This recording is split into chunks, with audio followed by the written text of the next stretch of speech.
My name is Paula Carey. At 32 years old, I hold the rank of captain in the United States Army, but today I was just the daughter of retired General Thomas Carey. As I walked into the federal courthouse, my mother didn't even try to hide her smirk. She leaned into my father's ear, her voice a venomous hiss that was still loud enough for me to hear. "Look at her, Thomas. She looks like a stray dog that's dragged itself in from the desert.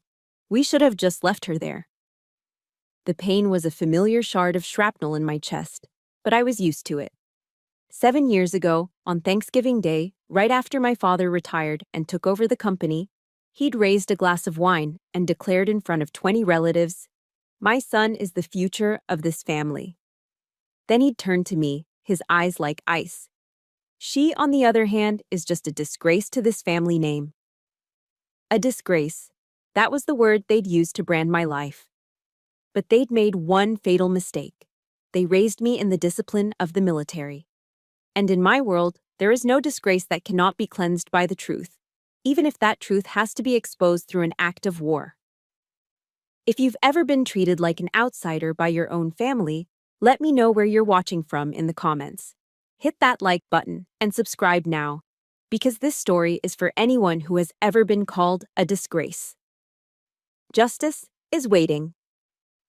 The E. Barrett Pretty Man Federal Courthouse in D.C. is supposed to be a cathedral of justice, built of imposing limestone and marble to make you feel small before the law. But as I walked through the oak doors of Courtroom 18, it felt less like a temple and more like a shark tank. The air was thick with the scent of money, and the sharks were circling in hand-stitched suits. They were the apex predators of the Beltway: lobbyists, lawyers, and political fixers. At the center, holding court from the polished defense table, were the two great whites.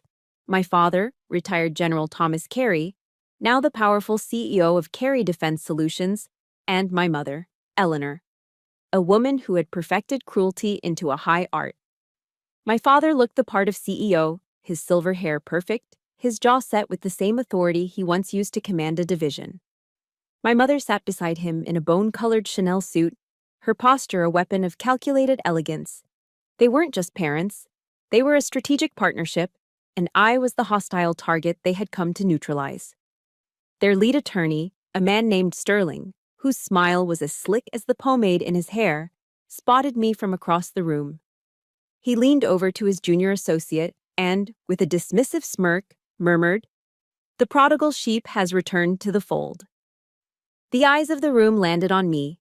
They saw my simple black suit, the severe bun my ash-blonde hair was pulled into, the rigid set of my shoulders. They saw a soldier, out of place. I ignored them all. My training at West Point and in the dust-choked landscapes of Afghanistan had taught me how to operate in enemy territory. This was the heart of it. I began my advance toward the plaintiff's table, each step measured, my breathing controlled. As I passed the defense table, my mother made her move. She didn't look at me. Instead, she produced a delicate silk fan from her Hermes bag and began to wave it with a theatrical flourish. "My goodness," she declared to the air, her voice carrying with perfect clarity in the hushed room. "The smell of gunpowder and failure. It's simply suffocating." The words were a targeted strike. Gunpowder.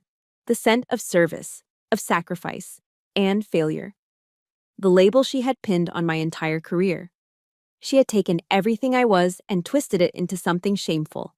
A collective intake of breath, a rustle of whispers. The humiliation was now public, exactly as she had intended. I felt a hot flush creep up my neck and burn my cheeks, but my expression remained a mask of neutrality. "Breathe, Carey," I told myself. "Control your sector. Don't give them a target."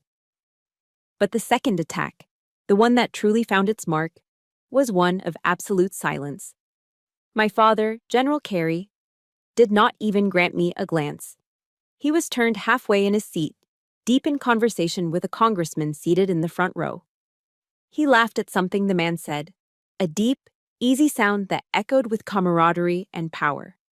He gestured with his hands, his gold signet ring catching the light as if I didn't exist.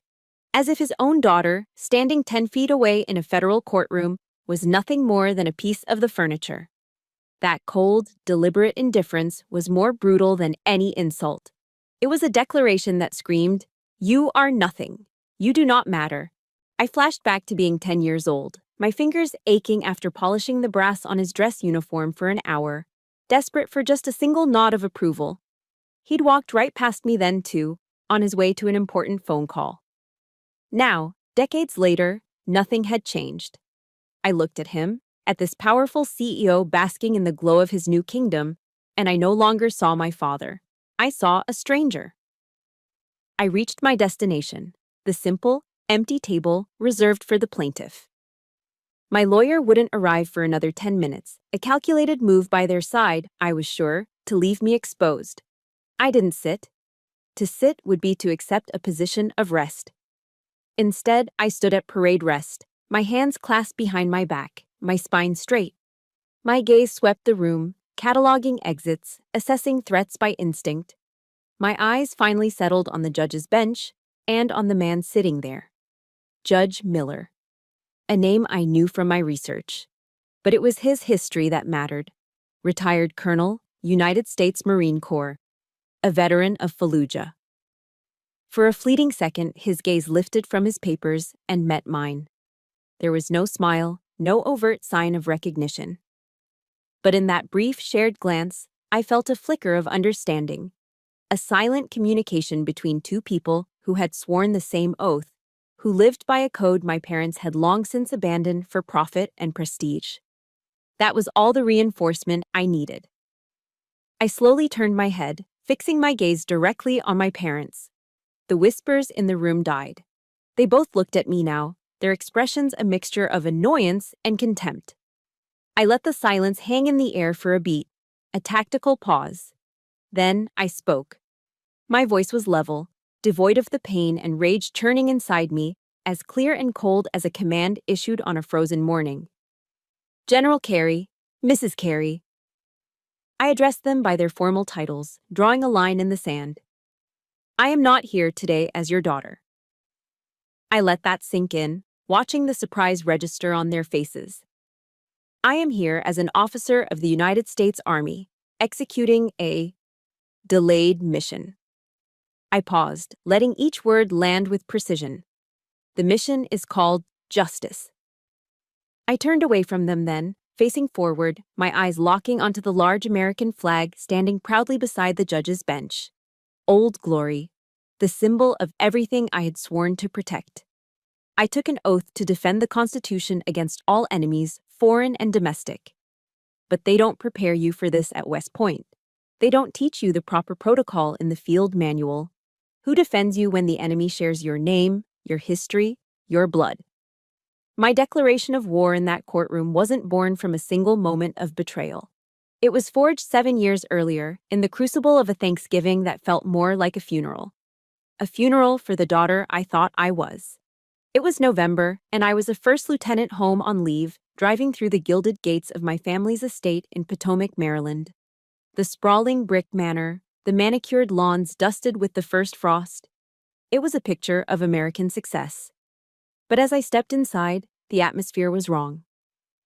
My father had been retired for only a few months, trading his general's stars for a CEO's title, and the very air in the house had changed. The comforting, disciplined scent of my father's polished leather boots and Old Spice was gone. It had been replaced by the sharp, metallic smell of new money and the incessant murmur of business calls. I'd returned with a quiet sense of hope.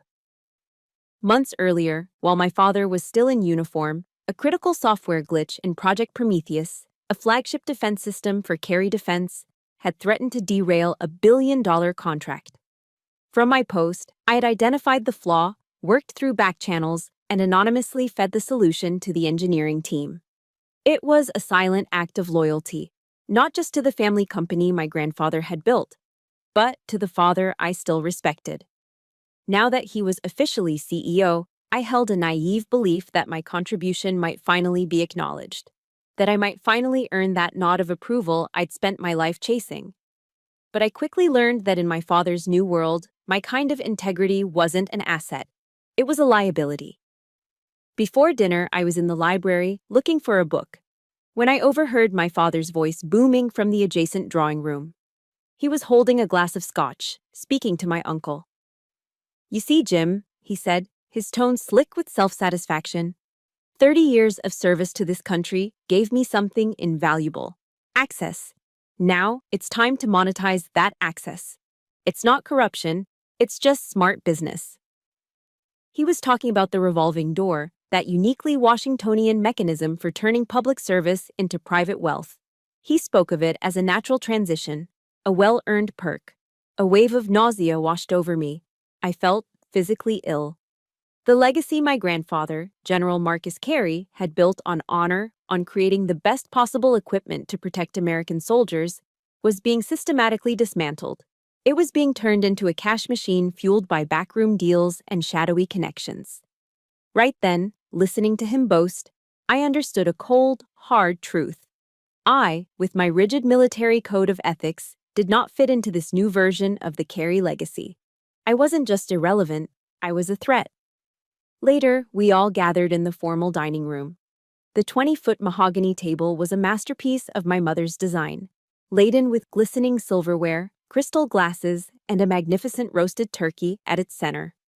The air was warm with the scent of sage and thyme, and the room was bathed in the soft, forgiving glow of candlelight. It was a perfect illusion of family, of warmth, of gratitude. After the main course, my father stood, tapping his glass with a fork. A hush fell over the 20 relatives assembled. He raised his crystal glass, the amber of his wine catching the light. "I'd like to propose a toast," he began. But it wasn't a toast of thanks. It was an announcement. As the new CEO of Carey Defense, it is my great pride to announce that my son, Ethan, will be joining the company as its new executive vice president. A wave of enthusiastic applause erupted around the table. My brother Ethan preened, accepting the congratulations with a smug smile. I clapped along, a hollow, mechanical motion. Then the room quieted and my father's gaze shifted, landing on me. The warmth vanished from his eyes, replaced by a glacial coldness that chilled me to the bone. "We also have Paula," he said, the pause before my name a deliberate insult. "She is, of course, very skilled technically." He let the faint praise hang in the air for a moment before delivering the killing blow. "But she's too rigid, too idealistic. A fine officer, I'm sure, but not a team player." He turned his address back to the rest of the table, dismissing me as if I were a footnote. "My son," he declared, his voice swelling with pride, "is the future of this family, the future of this company." Then he looked back at me one last time, his eyes devoid of any emotion except finality. He delivered the verdict that would echo in my mind for the next 7 years. She, on the other hand, is just a disgrace to this family name. Silence. A thick, suffocating silence. Not one of my aunts, uncles, or cousins met my eye. They just stared at their plates, at the perfectly arranged pumpkin pie, suddenly fascinated by their dessert forks. In that moment, they were all complicit. My humiliation was complete. I didn't cry. I didn't scream. The pain was too deep for that. It was a void, a sudden, complete emptiness where a daughter's love for her father used to be. I carefully placed my napkin on the table, pushed my chair back, and stood up. The scraping sound of the wood against the floor was the only noise in the room. I walked out of the dining room, down the long marble hallway, and out the front door into the biting November night. No one stopped me, no one called my name. I got into my car and just drove, aimlessly, through the dark, winding roads of Potomac. The perfect sprawling houses with their warm, welcoming lights felt like a mockery. I turned on the radio, desperate for any sound to fill the crushing silence in my head. A woman's voice, warm and steady, filled the car. "And what the research shows us is that vulnerability is not weakness," she said. "It's not about winning or losing. It's the courage to show up and be seen when we have no control over the outcome." I pulled over to the side of the road, the engine idling. I didn't know it at the time, but the voice belonged to a researcher named Brené Brown. Her words didn't heal the gaping wound that had just been torn open in my soul. They couldn't. But they gave me something else. They gave me a mission. the courage to show up and be seen. One day, I swore to myself in the cold darkness of that car, I would show up. And I would force them all to finally see me. Brené Brown's words gave me a mission, but courage doesn't pay rent. The morning after that Thanksgiving, my exile became official. My mother, in a final act of administrative cruelty, had my credit cards frozen and my access to our family accounts severed. The message was clear: I was not only disowned emotionally, but financially. I was on my own. With the few $100s of cash I had in my wallet, I found a tiny attic apartment for rent in a worn-down brick building in Arlington, Virginia. It was all I could afford. The room had sloped ceilings that I kept bumping my head on, and a single window that overlooked a grimy alley. The air was perpetually stale, smelling of dust and desperation. Back at my father's estate, there was a temperature-controlled wine cellar worth more than this entire building. But here, in the suffocating quiet of these four walls, listening to the radiator hiss and clank through the night, I felt like I could finally breathe. The air was thin and poor, but it was mine. My diet became a monotonous rotation of instant ramen noodles, saltine crackers, and peanut butter eaten straight from the jar with a plastic spoon. The hunger pangs were a constant, dull ache in my stomach, a physical reminder of my new reality. I lost weight I couldn't afford to lose, and dark circles formed under my eyes like bruises. I was adrift, but I was not broken. I was a soldier. I knew how to survive. My first priority was securing my flank. My parents, not content with simply disowning me, had launched a whisper campaign, subtly suggesting to their contacts in the Pentagon that I was unstable, a potential security risk. To fight back and clear my name, I needed a lawyer. And lawyers cost money I didn't have. So, I began a grueling double life.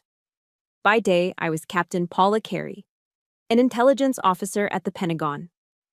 I arrived for duty at 500 hours, my uniform perfectly pressed, my boots gleaming, my face an impassive mask. I endured the suspicious glances of my colleagues and the pointed questions from my superiors, executing my duties with flawless precision, knowing that any mistake would be used as ammunition against me. By night, I was just Paula, a ghost hunched over a laptop in a cold attic. I found a freelance job translating complex technical manuals for a small engineering firm. The work was mind-numbingly tedious, but it was anonymous and paid in cash. My evenings bled into early mornings, fueled by cheap, bitter black coffee that I brewed in a second-hand pot. 4 hours of sleep became a luxury. The loneliness was a physical presence in the room, a heavy blanket that threatened to smother me. In my weakest moments, the image of my father's cold eyes and my mother's mocking smile would flash in my mind, and the memory, once a source of pain, became a potent stimulant. It was fuel. It kept me going. One Tuesday night, my old Honda Civic sputtered and died on the side of the George Washington Parkway. It was raining, a miserable, bone-chilling drizzle. As I sat there, hazards blinking, trying to get a tow truck on the phone, a sleek black Mercedes sedan pulled up beside me. The tinted window glided down, revealing the face of Arthur Vance, one of my father's oldest business partners. He looked me up and down, taking in my drenched coat and broken-down car. A pitying, condescending smirk played on his lips. "Well, well, Captain Carey," he said, his voice dripping with false concern. "Heard you'd run into a bit of trouble. Need a hand?" His offer wasn't about help, it was about humiliation. It was a power play. "I heard you're between residences," he continued, enjoying himself. "If you ever need a more accommodating line of work, you give me a call." He winked, the implication disgustingly clear. Every instinct screamed at me to unleash the fury coiling in my gut. But I didn't. I just tightened my grip on the steering wheel, my knuckles turning white, and looked straight ahead into the rain-streaked darkness. "Thank you, Mr. Vance," I said, my voice flat and steady. "I can manage on my own." He chuckled, the window slid up, and the Mercedes sped away, splashing a wave of muddy water onto my car. I sat there for a long time, not moving, just breathing. That night, sleep was impossible. I flipped on the small television in my room, and by chance, I stumbled upon a documentary. It was about the life of Supreme Court Justice Ruth Bader Ginsburg. I watched, mesmerized by her story, her quiet tenacity, her unwavering fight against injustice. And then, they showed a clip of her speaking, her voice frail, but her words like steel. "Fight for the things that you care about," she said, "but do it in a way that will lead others to join you." The words sliced through the fog of my exhaustion and despair. It was like a light had been switched on in a dark room. I had been operating purely on survival instinct, fueled by anger. I was fighting, yes, but I was fighting alone. Her words gave me a new strategy. My war couldn't be a reckless, head-on assault. It had to be an intelligence campaign. I didn't need to scream to be heard. I needed evidence. I needed proof. And most of all, as the late Justice had so wisely advised, I needed allies. I got up and walked to the small cracked mirror above my sink. I looked at my reflection, the tired eyes, the gaunt face. But then I looked at my hands. They were no longer the soft, manicured hands of the general's daughter. The pads of my fingers were calloused from hours of typing. A small cut from fixing the leaky faucet was healing on my thumb. They were the hands of a survivor. They were the hands of someone who was building a new life, brick by painful brick. For the first time in a long time, I saw not just what had been taken from me, but what I had built in its place. And I knew, with a certainty that settled deep in my bones, that I was ready for the next phase of the mission. The decision to build a case against my own family was made in the lonely quiet of my attic apartment. For weeks, that decision felt like a solitary burden, a heavy rucksack I had to carry alone through hostile territory. I spent my nights mapping out strategies on a corkboard, timelines, and names connected by red yarn, feeling like a conspiracy theorist in my own life. Then, one night, everything changed. It was close to midnight.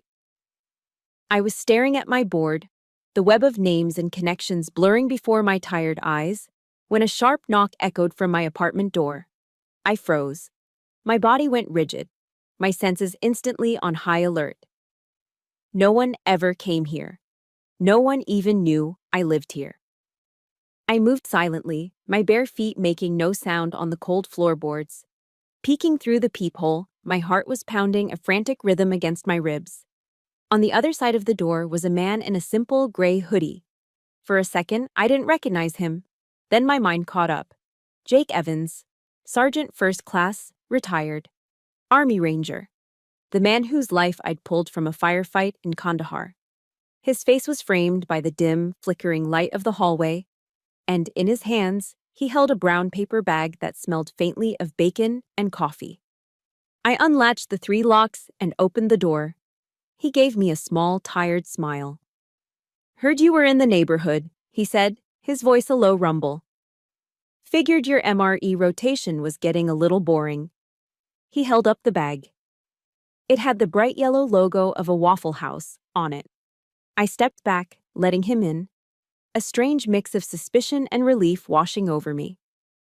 He walked into my Spartan room, his presence immediately filling the small space. He took in the corkboard, the stacks of documents, the single mattress on the floor, but his face registered no pity, no surprise. Just a quiet assessment. "It's not much," I said, my voice raspy from disuse. "It's a forward operating base," he corrected me, setting the bag down on the floor. "Needs some fortification, but the location's secure." We sat on the cold floor, the takeout boxes spread between us like a battlefield map. He'd brought waffles, scrambled eggs, and bacon. So much bacon. For me, after weeks of ramen and peanut butter, it was the most extravagant feast I could imagine. Steam rose from the food, carrying a scent of simple, honest warmth that filled the entire room. We ate in a comfortable silence at first. Jake didn't press me with questions about my family or the lawsuit. He didn't offer condolences or try to analyze the situation. Instead, he just started telling stories. He talked about our time in Afghanistan, reminding me of the ridiculous donkey that used to wander onto our base, or the time a sandstorm had turned everything, including our coffee, a gritty shade of orange. He recounted old jokes and shared updates on guys from our unit. And for the first time in months, maybe years, I laughed. It wasn't a polite chuckle. It was a real, deep from the belly laugh that felt rusty and unfamiliar. It felt like breaking the surface of the water after being held under for too long. With every story, with every shared memory, the icy armor I had built around my heart began to thaw. Jake's presence was like a small, steady campfire in the frozen landscape of my life. He didn't see me as a victim or a disgrace. He saw me as his captain. He saw me as a soldier.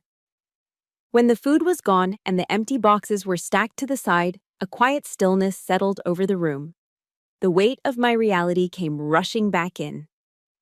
"Why are you really here, Jake?" I finally asked, my voice barely a whisper. He looked at me, his gaze direct and unwavering. There was no pity in his eyes, only a fierce loyalty that I recognized as the bedrock of the soldier's code. "Kandahar province," he said simply. My leg was shattered. We were taking heavy fire from 3 directions. I was out of ammo. You could have pulled back. Orders were to pull back. He paused, letting the memory fill the space between us. But you didn't. You laid down cover fire and dragged my sorry ass back to the wire. You told me, no one gets left behind. So, he finished, his voice dropping slightly. Here I am, Captain. Tears I didn't even know I had pricked at the back of my eyes. I fought them back, clenching my jaw. Then he said the words that changed everything. The words I had desperately craved from my own blood, my own father. "And about this crap they're pinning on you," he said, gesturing vaguely towards my corkboard. "I don't believe a word of it. I was there. I know your integrity. I trust you." I trust you. 2 simple words. From a brother in arms, they meant more than any legal vindication or financial settlement ever could. It was the validation I had been starved of. It was a lifeline. When he saw that I'd composed myself, he reached into the pocket of his hoodie and pulled out something small and black. A flash drive. "I didn't just come here to bring you breakfast," he explained, a ghost of a smile on his face. "I retired a couple of years back, started a small private investigations firm with another guy from the 75th.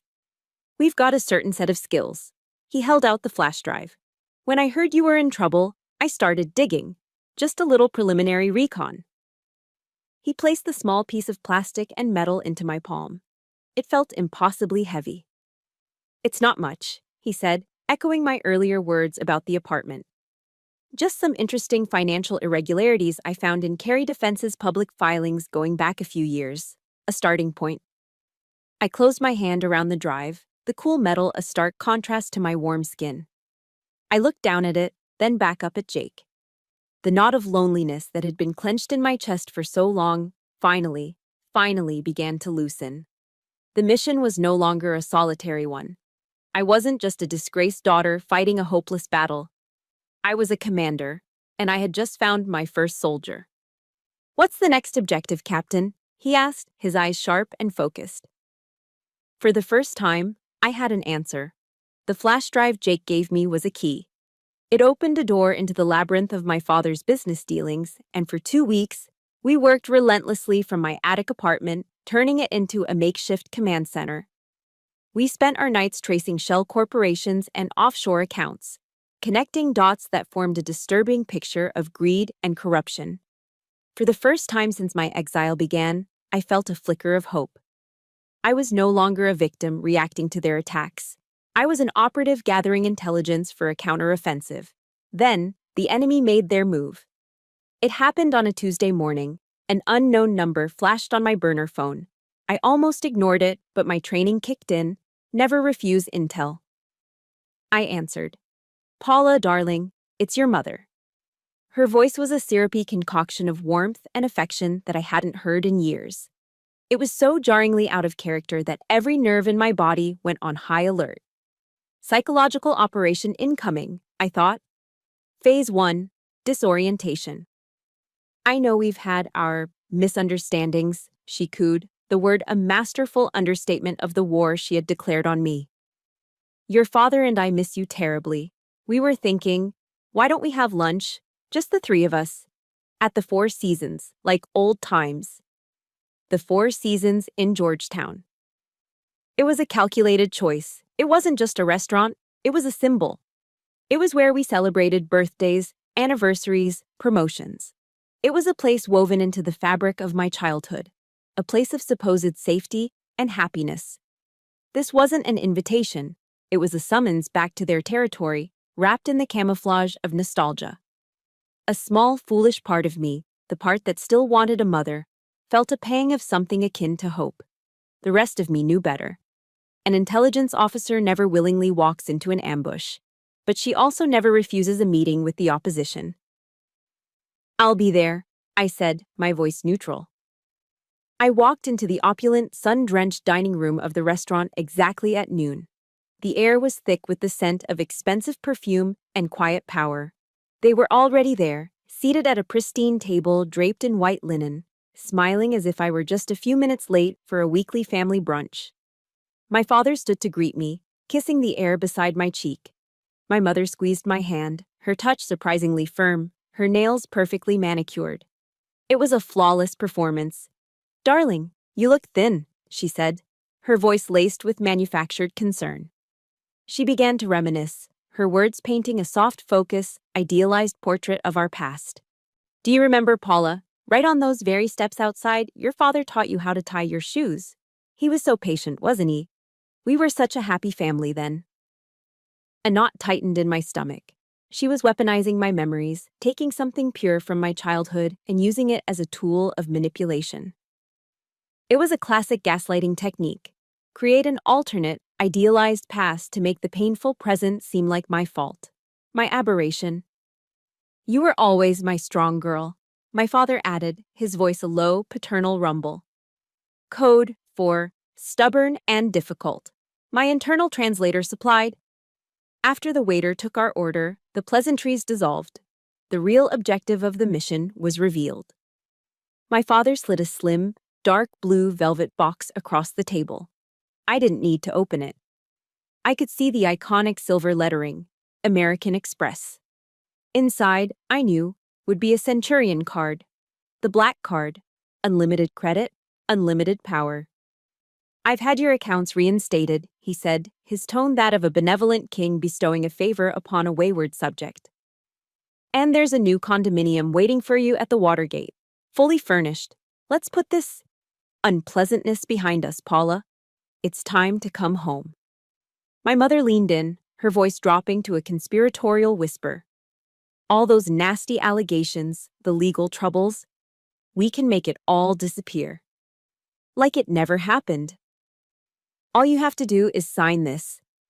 She produced a sleek leather folder and pushed it across the table next to the box. I didn't need to read the whole thing. My eyes scanned the headings. Non-disclosure agreement. Relinquishment of all future claims against Carey Defense Solutions and its principals. The trap was sprung. The picture was now crystal clear. This wasn't about reconciliation. They didn't want their daughter back. They wanted to buy my silence. They had assessed my situation, my poverty, my isolation, and concluded that my honor had a price tag, a black card and a condo at the Watergate. They looked at my 7 years of struggle, of building a life from the ashes of their betrayal, and thought they could erase it all with a checkbook. The last, fragile flicker of hope inside me died, and in its place, a cold, clean anger ignited. It wasn't the hot, messy rage of a wounded child. It was the focused, precise anger of a soldier who has just seen the enemy's true intentions. I calmly folded my napkin and placed it on the table. I hadn't touched my food. I didn't touch the velvet box or the leather folder. I stood up, my movements deliberate and controlled. I looked directly at my father, meeting his gaze without flinching. "My grandfather, General Marcus Carey, taught me what honor is," I said, my voice quiet but carrying across the table with absolute clarity. "He taught me it's the one thing you build yourself and the one thing no one can take from you unless you sell it." I let my gaze shift to my mother, who was staring at me, her perfect smile frozen in place. "He would never have sold his honor," I continued, "and neither will I." I turned and walked away. I didn't run. I didn't look back.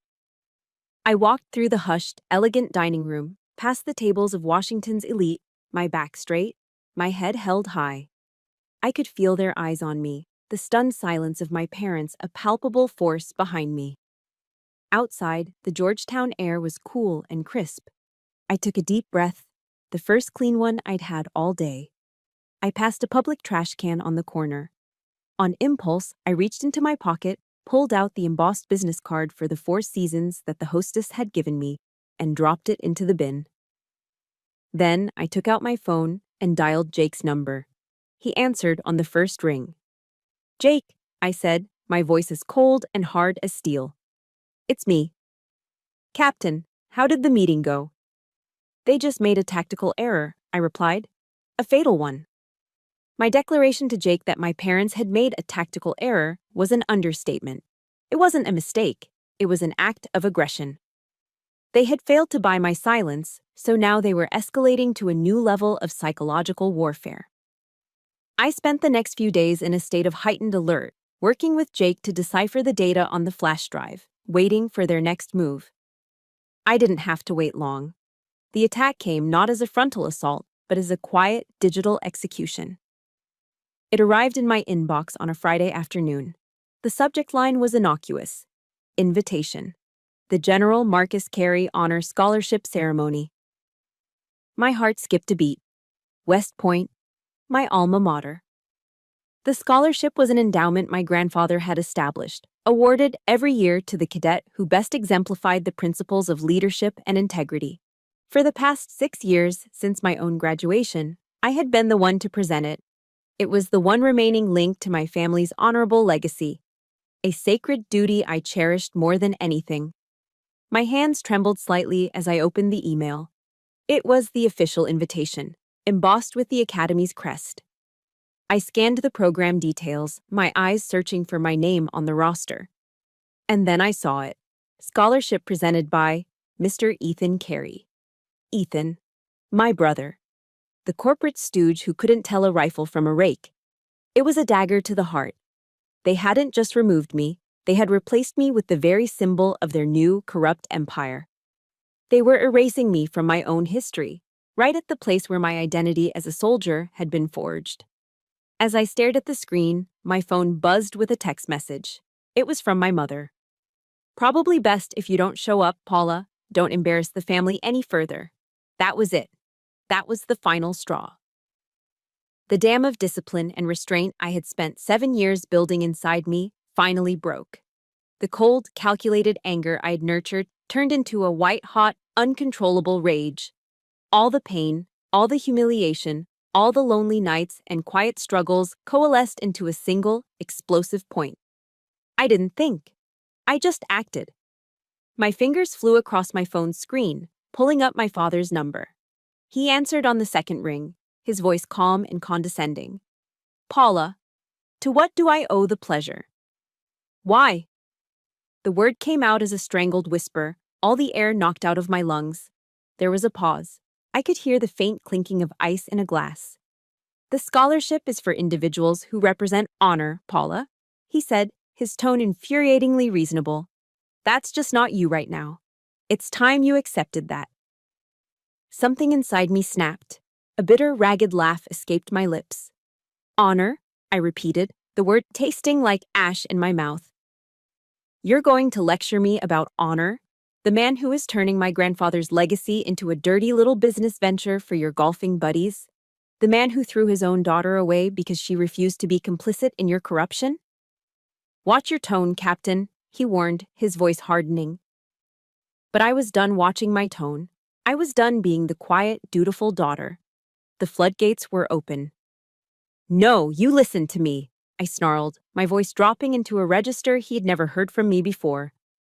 It wasn't the voice of his daughter anymore. It was the voice of a commanding officer in the field, seconds away from ordering an artillery strike. "Listen very carefully, General."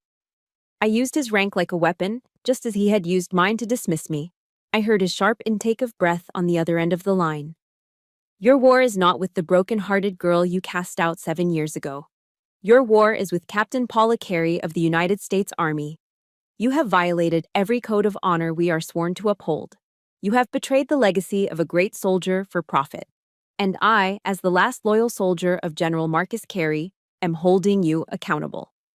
Every word was a bullet, fired with deadly precision. Your game is over, I said, my voice dropping to an icy calm. The bribery, the shell companies, the lies, it's all over. So you go ahead and have your little ceremony. You put my brother on that stage. And while you're smiling for the cameras, you'd better be preparing for your day in court. You are making a grave mistake, he hissed. No, I said, my voice final. My mistake was staying silent for 7 years. That mistake is now corrected. I ended the call before he could respond, my thumb stabbing the screen. The sudden silence in my attic apartment was deafening. My whole body was shaking with the adrenaline of a battle fought and won. For the first time, the crushing weight in my chest was gone. The endless burden of trying to win back their love, of trying to be the perfect daughter, it had vanished. In its place was a profound, liberating clarity. I knew who I was. I was a soldier. And I had a mission. I took a single, deep breath, feeling the cold, steady calm of a warrior before a fight. The rage was gone, replaced by pure, unadulterated purpose. If you have ever had that one final moment where you knew you could no longer stay silent, hit that like button to stand with me. And if you know what it feels like to finally draw a line in the sand, comment "no more" below. My hand, now steady, picked up the phone again. I dialed Jake's number. He answered instantly, as if he'd been waiting. Captain? I didn't waste time on pleasantries. There was no need. The time for planning was over. The time for action was now. Campaign begins, I said, my voice devoid of any hesitation. Now. My words to Jake, campaign begins, now, were not just a declaration, they were an activation code. The attic apartment, once my solitary refuge, transformed overnight into a tactical operations center. The loneliness was replaced by the low hum of encrypted hard drives and the scent of lukewarm coffee. Jake, leveraging his Ranger ingenuity, secured the perimeter. He installed motion sensors, swept for listening devices, and set up a closed network on a series of encrypted laptops. My corkboard, once a chaotic map of my pain, became a proper target analysis board, covered with financial statements, timelines, and photographs connected by color-coded pins. We were a 2-person task force, operating deep in enemy territory. Primary objective, I stated on our first official night of operations, pointing to a faded photograph of my grandfather in his dress uniform. We need to find General Marcus's original last will and testament. It's the keystone. Everything else, the lies, the character assassination, the theft of my inheritance, it all hinges on the fact that they made that document disappear. Jake nodded, his expression grim. I've got a thread. Your grandfather's old estate lawyer, a guy named Alistair Finch. He vanished off the map right after your grandfather passed. Dropped out of the bar association, sold his house, gone. Most people assumed he retired to Florida, but Finch wasn't a Florida kind of guy. Jake tapped a key on his laptop, bringing up a property deed. I think I know where he stashed his most sensitive files before he went dark. The next morning, we drove out to Baltimore. Our destination wasn't a law office, but a decaying old bank building slated for demolition. Using a combination of a plausible cover story and some skills I'm sure he didn't learn in any official Army field manual, Jake convinced the site's weary custodian to let us into the vault.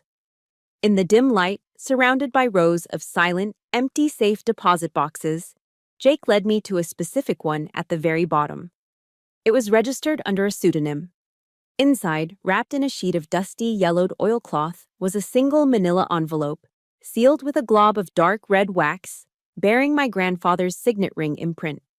My breath caught in my throat. My hands trembled as I broke the seal. Inside was the will. It was simple, direct, and written in my grandfather's firm, decisive hand. And there it was, in black and white. To my granddaughter, Captain Paula Carey, I bequeath a 51% controlling interest in Carey Defense Solutions. Controlling interest. It was everything. But tucked behind the legal document was something far more valuable. It was a handwritten letter on his personal stationery. My dearest Paula, it read, I am leaving you this legacy not because you share my blood, but because you share my compass. You are a true soldier. Your integrity is your armor. Never let anyone, not even those closest to you, convince you to take it off. They will try. Do not let them break you. A single tear fell from my eye, splashing onto the crisp old paper. This wasn't just about inheritance anymore. This was my vindication. This was a voice from the past, reminding me who I was.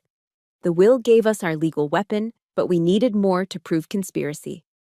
A name in Alistair Finch's old files led us to our next stop, a military retirement home in the rolling hills of Virginia called the Old Guard. It was a peaceful place, filled with flags and memories, but it held a critical secret. We were there to see Mrs. Gable, my grandfather's personal assistant for over 40 years. We found her sitting in a sunlit solarium, a frail woman in her late 80s, her hands gnarled with arthritis, but her eyes as sharp and clear as a winter morning. She looked up as we approached, a knowing glint in her eye. I've been waiting for you, Captain, she said, her voice a soft, papery whisper. She knew who I was. She had been expecting me. She recounted the day years ago, when my grandfather had signed the real will. Your parents were there, she said, her gaze distant. In his study. They argued with him, pleaded with him to change it, to give everything to Ethan. Your father was insistent, but the general was a man of principle. He wouldn't budge. She paused, looking at me intently. I knew then. I knew they would try something. Mrs. Gable's hands trembled as she reached for a decorative tin of Danish butter cookies sitting on the table beside her. She fumbled with the lid. Jake gently took it from her and opened it. Inside, nestled among yellowed newspaper clippings, was not a cookie, but a small square photograph. A Polaroid. She picked it up with unsteady fingers and handed it to me. The photo was slightly faded, the colors washed out by time, but the image was perfectly clear. It was my grandfather, sitting at his desk, his pen poised over the will. Standing directly behind him, with one hand on his chair, was his lawyer, Alistair Finch. And next to him, smiling brightly, almost triumphantly, into the camera, was my mother, Eleanor Carey. That smile.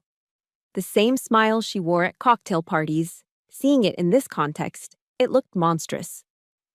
I took it as a keepsake, Mrs. Gable explained softly. A memory of a great man. Your mother tried to take it from me. She said it was blurry, that I should throw it out. But I kept it. I always knew it was important. I stared at the photograph, the weight of it in my hand feeling immense. This wasn't just a picture. This was a weapon. In my father's preliminary deposition for the case, my mother had sworn under oath that she was out of town on the day the will was signed, that she had no knowledge of its contents. This single forgotten Polaroid proved she had lied. It proved she was there. It proved she was part of the conspiracy from the very beginning. My arsenal was nearly complete. We had the motive. We had the proof of the crime. And now, we had the lie. I held the photo, a fragile piece of paper that had the power to detonate my mother's credibility and blow their entire case apart. As we drove away from the Old Guard, a cold realization settled over me. They had underestimated me. But now, with a weapon like this in my possession, they wouldn't just sit back and wait for the trial. They would come for me. The campaign was about to enter a new, more dangerous phase. The discovery of the Polaroid picture was like dropping a single drop of blood into the shark tank. They could sense it. My lawyer filed a motion to introduce new evidence, and suddenly, the aggressive stonewalling from my father's legal team turned into a panicked frenzy. They knew we had something. They just didn't know what. A few days later, the call I was expecting finally came. It wasn't from my father, the general, but from his pawn. My brother, Ethan. His voice was slick with false sincerity.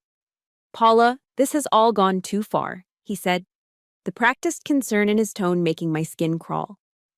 This isn't us. Let's meet. You, me, Mom, and Dad. We'll talk everything out, as a family, one last time, no lawyers. He suggested their private lodge in Lake Tahoe. Lake Tahoe. The name echoed with memories.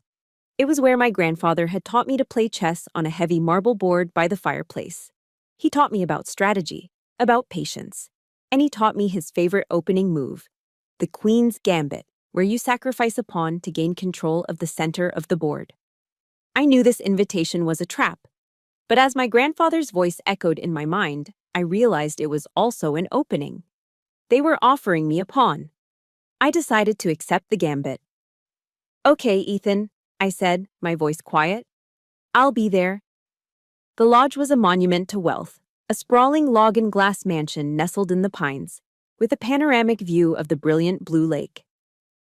The air inside, however, was heavy and suffocating.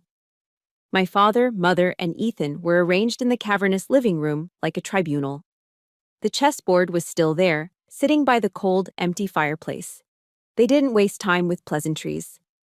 My father slid a thick legal document across the polished redwood table.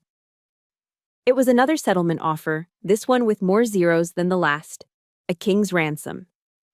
"This is the final offer, Paula," my father said, his voice leaving no room for negotiation. "Sign it. We put this all behind us, and you can live a very comfortable life far away from here." This was the moment, the opening move. I picked up the expensive fountain pen they'd provided. I feigned hesitation, letting my gaze drift around the room, making myself appear small and overwhelmed. I looked at Ethan, who was lounging in a leather armchair, a smug, triumphant look on his face. He saw me as a pawn, easily sacrificed and removed from the board. It was time to let him make his fatal mistake. I don't understand," I said, pitching my voice to sound weak, uncertain. I looked at my father. The lawyer, Mr. Finch, the one who disappeared. What really happened to him? My father's jaw tightened, but it was Ethan who took the bait. He let out a condescending laugh. "Oh, Paula, you're still so naive," he sneered, getting up from his chair and walking towards me, circling like a predator. He was enjoying this, the feeling of absolute power. "You really think the world plays by your little West Point honor code?" He leaned down, his face close to mine. "Look, Dad took care of the old man. Finch was becoming a problem, so he was retired. Permanently.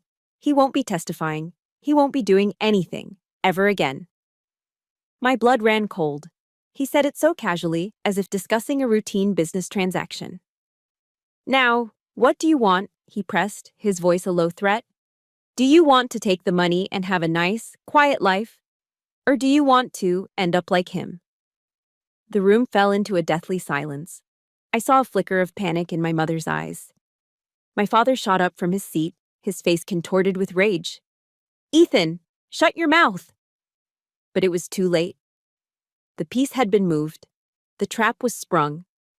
I slowly placed the pen down on the table, my hand perfectly steady. The mask of the weak, frightened victim dissolved from my face, replaced by the cold, calm expression of a soldier whose target is in her sights. I reached into the inside pocket of my jacket and pulled out a small, sleek object. A digital voice recorder disguised as a pen. I set it on the table between us. The tiny red recording light was still blinking. "Thank you, Ethan," I said, my voice clear and strong. Intelligence confirmed. The color drained from his face. My mother let out a small, strangled gasp. My father looked as though he'd been physically struck. I stood up and turned to leave, the sound of their frantic, furious whispers and curses chasing me out the door. The fresh, pine-scented mountain air felt clean, pure. Jake was waiting for me in a nondescript rental car parked down the road. He looked at me, his expression tense. "Did you get it?" I held up the recorder. "Every word." He let out a breath he'd clearly been holding. Then he handed me a second burner phone. "You need to hear this," he said. "Your father called me an hour ago. He must have gotten my number from one of his old military contacts." Jake pressed play. My father's voice, tight with a mixture of arrogance and desperation, filled the car. "Evans, I know what you're doing. I know who you are. Here's the deal. $5 million. Cash. You deliver my daughter to a location I specify, and you walk away. You refuse, and you'll find that a private investigator's license is a very fragile thing.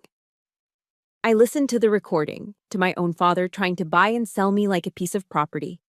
And I didn't feel pain. I didn't feel anger. All I felt was the quiet, absolute finality of the game ending.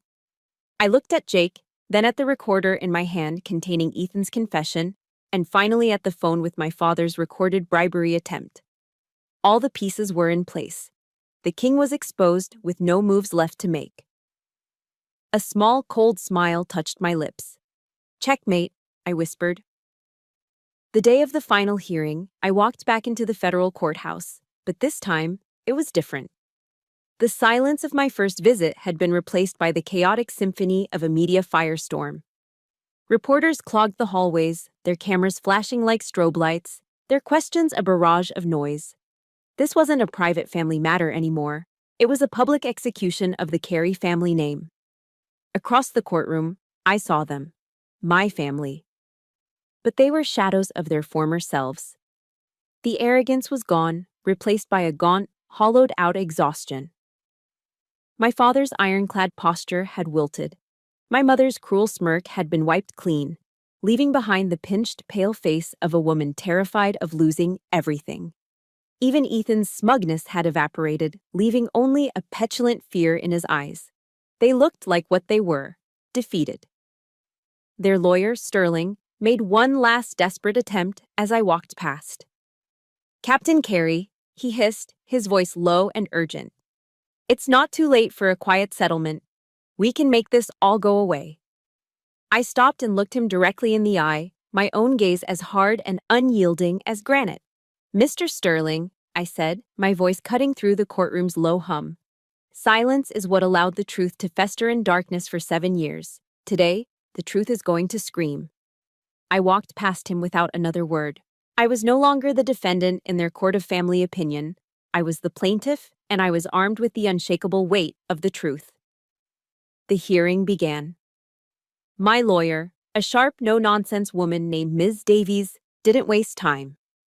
She began her assault, each piece of evidence presented like a perfectly aimed artillery round. First, she submitted my grandfather's original will. A gasp rippled through the courtroom as the document, authenticated by forensic experts, was displayed on the overhead screens. I watched my mother's face turn the color of ash as she saw the clear, undeniable signature of the man whose legacy she had tried to steal. Round 2 was the Polaroid photograph. Davies projected the faded image onto the screens for the entire court to see. My grandfather signing the document, and my mother, Eleanor Carey, smiling her society smile right behind him. The same woman who had sworn under oath that she was in Palm Beach that entire week. The whispers in the courtroom grew into a shocked murmur. Perjury. Round 3 was the recording of my father's attempt to bribe Jake. The sound of his confident, commanding voice offering $5 million to betray me filled the room. The sheer arrogance of it hung in the air, thick and poisonous. I saw the congressman who had once laughed with my father now staring at him with open disgust. The final, fatal round was the recording from Lake Tahoe. Davies let the court hear the entire exchange, culminating in Ethan's smug, horrifying confession. "Dad took care of the old man. Finch was becoming a problem, so he was retired. Permanently. This is a setup. It's fake." Ethan shot up from his chair, his voice a panicked shriek, but it was too late. The damage was done. I looked at my father. The general, the CEO, the patriarch finally broke. He didn't shout or rage. He just collapsed in on himself, his head falling into his hands in utter and absolute defeat. The king had been toppled. He knew the game was over. As the chaos in the room reached its peak, Ms. Davies raised her hand, silencing the crowd. "Your Honor," she said, her voice ringing with solemnity, "I would like to conclude by reading the personal letter General Marcus Carey attached to his will." The judge nodded. The room fell silent. All that could be heard was Ms. Davies's steady voice, reading the words of a great man from beyond the grave. "I am leaving you this legacy not because you share my blood, but because you share my compass. You are a true soldier. Your integrity is your armor. Never let anyone, not even those closest to you, convince you to take it off. In that moment, a single choked sob broke the silence. It came from the gallery, from a small elderly woman sitting next to Jake. It was Mrs. Gable. Judge Miller, the retired Marine colonel, had listened to the entire proceeding with an impassive, stony face. Now, he finally spoke, his voice a low, powerful rumble that commanded immediate authority. He looked not at the lawyers, but directly at my family. As an officer who had the distinct honor of serving under General Marcus Carey, he began, his words laced with a cold, righteous fury, I am personally disgusted by what has been done to dishonor his name and his legacy. He let his gaze rest on my father for a long, damning moment. This court recognizes the legal validity of the original will, dated and signed by General Carey. Controlling interest of Carey Defense Solutions is hereby awarded to Captain Paula Carey, effective immediately. He paused, his eyes sweeping over my mother and brother. Then, he lifted the wooden gavel. Furthermore, this court finds sufficient evidence to hold the defendants, Thomas Carey, Eleanor Carey, and Ethan Carey, in custody pending federal prosecution on charges of forgery, conspiracy, obstruction of justice, and potential involvement in the disappearance of Alistair Finch. He brought the gavel down. The sharp, definitive crack echoed through the courtroom like a rifle shot. It was over. U.S. Marshals moved in immediately, their movements efficient and impersonal. I watched as they approached my family. I watched them ask my father, the great general, to stand and place his hands behind his back. I watched my mother, a woman who lived for appearances, crumble as the cold metal of handcuffs closed around her wrists. In the midst of the chaos, as they were being led away, my father looked up. His eyes found mine across the crowded room. For a split second, the noise of the reporters, the flashing cameras, the murmur of the crowd, it all faded away. There was no anger left in his gaze, no hatred. There was only a vast, empty expanse of ruin. I saw the ghost of the father I once worshipped and the stranger he had become. I held his gaze, not with triumph, but with a profound and aching sadness. Then he was gone, led through a side door, out of the courtroom, and out of my life. The battle was won. But standing there, in the aftershock of the explosion I had detonated, I felt no elation. Only the hollow, ringing silence that follows a war. After the verdict, after the storm of reporters had finally subsided, I was escorted to Judge Miller's chambers. He stood waiting by the window, his judge's robe gone, revealing the simple, crisp uniform of a retired Marine colonel. The room was quiet, lined with books and smelling of old leather and justice. He turned to face me, and the stern, impartial mask of the federal judge was replaced by the quiet, knowing gaze of a fellow soldier. General Marcus would be proud of you today, Captain, he said, his voice warm with a respect that went beyond the courtroom. He always believed that true loyalty is to the truth, not to rank or to bloodline. You proved him right. His words were the final validation I needed. It wasn't just a legal victory anymore, it was a victory of honor. It was the full-throated approval from the world my grandfather had built, the world I'd fought so hard to belong to.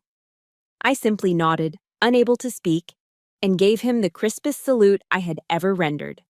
He returned it. Outside the courthouse, Jake was waiting, a silent, steady presence in the swirling chaos. He shielded me as we pushed through the mob of cameras and microphones. A reporter shoved a microphone in my face, her voice sharp. Captain Carey, how does it feel to finally get your revenge? I stopped. The question hung in the air. I looked at the reporter, but I was speaking to the world. This was never about revenge, I said, my voice steady and clear, carrying over the din. Revenge is about the past. This was about the future. It was a recalibration of a moral compass. The mission is complete. I didn't answer any more questions. Jake and I got into his car and drove away, leaving the noise and the spectacle behind. We didn't celebrate. There were no champagne toasts or triumphant cheers. There was only a profound sense of relief, the deep, bone-weary quiet of a soldier finally returning home from a long and brutal war. 1 year later, a lot had changed. I'd completed my final tour of duty, honorably discharged from the army I loved, and I had taken my rightful place as the CEO of Carey Defense Solutions. But my first significant act as leader didn't take place in the boardroom. It took place on the shores of Lake Tahoe. I drove up to the lodge alone, the same lodge where the final trap had been set. It was late afternoon, and the setting sun cast a golden, forgiving light across the water. I walked down to the pier, holding the original handwritten letter from my grandfather. I read his words one last time, committing them to my heart. Then I lit a match and set the corner of the paper on fire. I watched as the flames consumed the page, turning his strong, confident script into black, curling ash. It wasn't an act of forgetting. It was an act of liberation. I was keeping the lesson but releasing myself from the weight of the war. I let the ashes drift from my fingers, scattering them over the calm blue water, and with them, I let go of the last remnants of my pain. Back in DC, I began the real work. I didn't just want to run the company, I wanted to rebuild its soul. My father had led with a top-down command and control style. I did the opposite. Inspired by the writings of leaders like Simon Sinek, I instituted a culture of servant leadership. I listened to my engineers. I empowered my managers. I made it clear that our primary mission was not to maximize profit, but to protect the soldiers who used our equipment. Honor, I told them, would be our guiding principle. I also established the Marcus Carey Foundation for Ethical Defense Leadership, a nonprofit dedicated to providing legal support and whistleblower protection for any service member or defense employee who dared to speak truth to power. Last spring, I was invited back to West Point to be the keynote speaker at the very scholarship ceremony I had been barred from. Standing on that hallowed stage, looking out at the sea of young, hopeful faces in their crisp gray uniforms, my journey came full circle. After my speech, a young female cadet stood up to ask a question. "Ma'am," she began, her voice nervous but determined, "after everything you went through, have you forgiven your family?" The question settled over the auditorium. I thought for a long moment, not about them, but about the true meaning of the word. "In the military," I answered, my voice quiet but firm, "we don't talk a lot about forgiveness. We talk about accountability, and we talk about moving forward. They have been held accountable for their actions by the law, and I have been held accountable for mine." I looked out at all of them, the future leaders of the Army. "My most important action now," I continued, "the one I hold myself accountable for every single day, is to build a legacy that a soldier can be proud of, to build a company they can trust with their lives." The story ends here, but my work continues. Back in my office, the large, intimidating portrait of my father that once hung in the boardroom is gone. In its place, I hung the old faded photograph of my grandfather. Beneath it, I had a simple brass plaque engraved. It doesn't list his accomplishments or his rank. It just says 4 words, the words that have become my compass, my constitution. Honor is what you build. My war is over, but the most important work, the building, is something we all do every day. My story is just one story of turning pain into purpose. Maybe you're building a new career after a setback, rebuilding trust that was broken, or simply building a life defined by your own values, not by the labels others try to give you. If you believe that our true legacy is what we build from the ashes, then please like this video to show your support and subscribe to the channel. This is a community for survivors, for fighters, and for builders. Thank you for listening.